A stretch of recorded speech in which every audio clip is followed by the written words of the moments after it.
Here are the top 5 Orlando Magic storylines through January 4th. The emergence of Anthony Black. This is one of the most impressive and dramatic improvement stories we've seen in recent NBA history.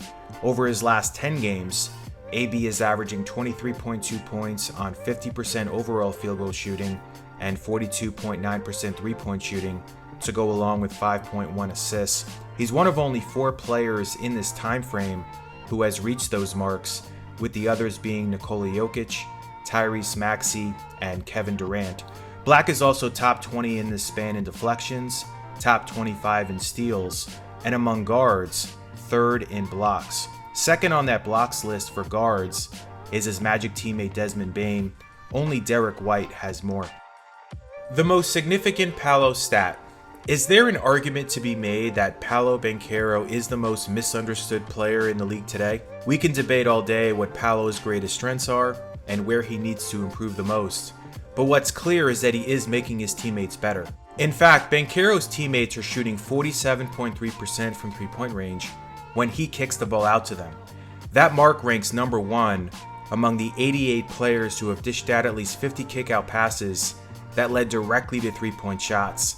In general, the Magic are shooting a team-best 36.6% from beyond the arc with Paolo on the floor and a team-worst 32.1% when he's off the court. He draws so much attention from opponents, which creates more space on the perimeter for his teammates. Most glaring team characteristics. Right now, I think it's fair to say the Magic are a little complicated because there's been a lot of inconsistency in their play. In fact, they haven't had a winning or losing streak in the last 2 weeks. Some nights it's their offense that's clicking, but not their defense, and then other nights it's the total opposite. What we do know is that the Magic have become one of the best in the ball security department. In fact, since November 15th, a 23-game span, they rank number 1 in limiting turnovers with just 12.1 per contest.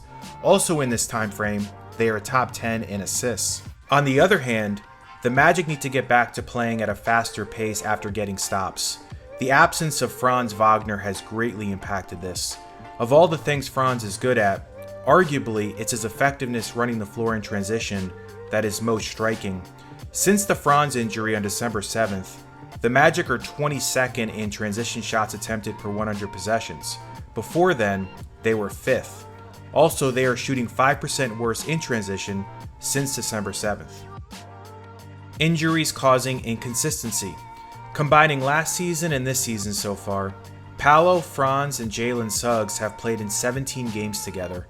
That's just 14% of the 118 Magic regular season games played in this time. Right now, Franz and Suggs are out. Paolo was out earlier this year for 10 games with the groin injury. Others, including Jonathan Isaac, Goga Bitadze, and Tristan da Silva, have missed games here and there this season as well.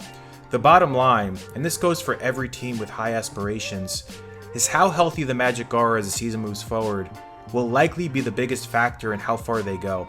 Teams that make deep postseason runs are generally healthy teams. It's just that simple. Favorable schedule. As of January 5th, the Magic have the league's 4th softest schedule, meaning their opponents collectively have the 4th lowest winning percentage. 6 of their next 7 games are against teams below 500, so it's not an exaggeration to say these next couple weeks are crucial. Big picture question is, can the Magic end the regular season in the top 4 of the Eastern Conference standings? Getting home court advantage in the first round of the playoffs, at the very least, will be important. Orlando right now is 12-5 at Kia Center and 8-11 on the road, including the neutral site game against New York and Las Vegas. So that'll wrap up this video. If you like this kind of content, please subscribe.